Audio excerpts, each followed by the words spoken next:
bonjour. Soyez les bienvenus sur la chaîne La Mini Dictée. Aujourd'hui, je vous propose une nouvelle phrase dans laquelle sont cachées une ou plusieurs fautes. Vous avez 30 secondes pour les dénicher.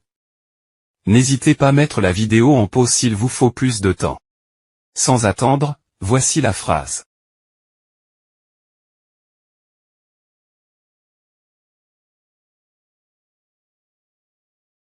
Fervent supporter du Paris Saint-Germain, les journalistes ont interviewé Christophe à la sortie du stade.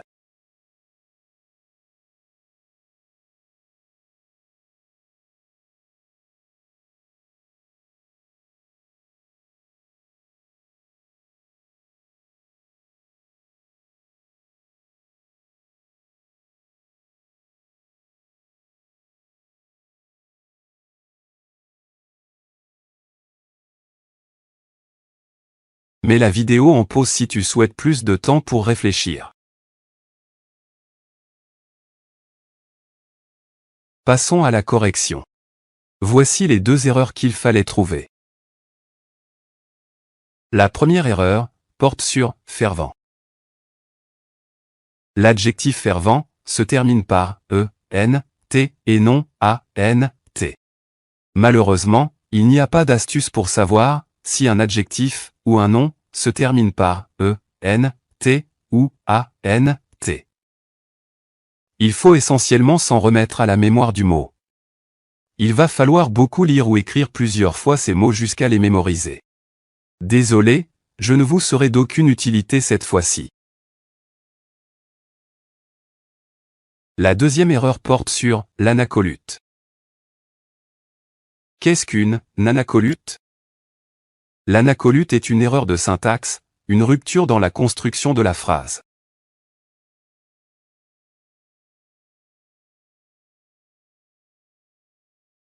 Ici, la phrase commence par fervent, qui fait référence à Christophe. Après la virgule, on n'a pas le droit de poursuivre avec un autre sujet, sauf si c'est une figure de style volontaire.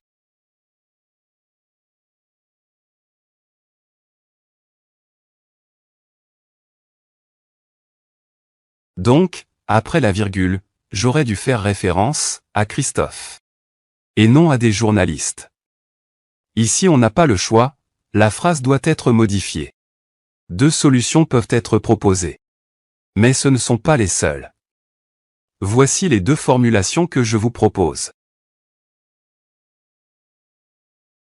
Fervent supporter du Paris Saint-Germain, Christophe a été interviewé par des journalistes à la sortie du stade. Des journalistes ont interviewé Christophe, fervent supporter du Paris Saint-Germain, à la sortie du stade.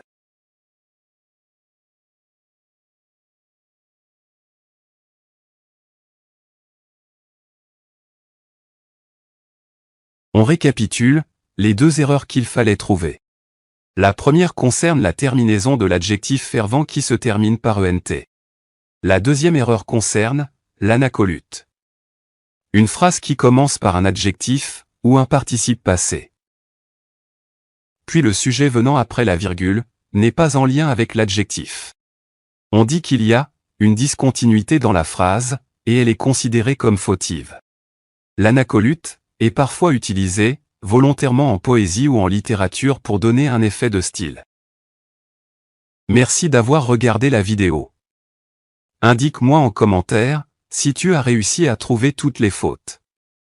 Cela m'intéresse pour savoir si je dois ajuster les difficultés pour les prochaines vidéos. N'oublie pas de t'abonner, de mettre un pouce bleu et d'activer la cloche de notification pour être averti de la mise en ligne de la prochaine vidéo. À bientôt.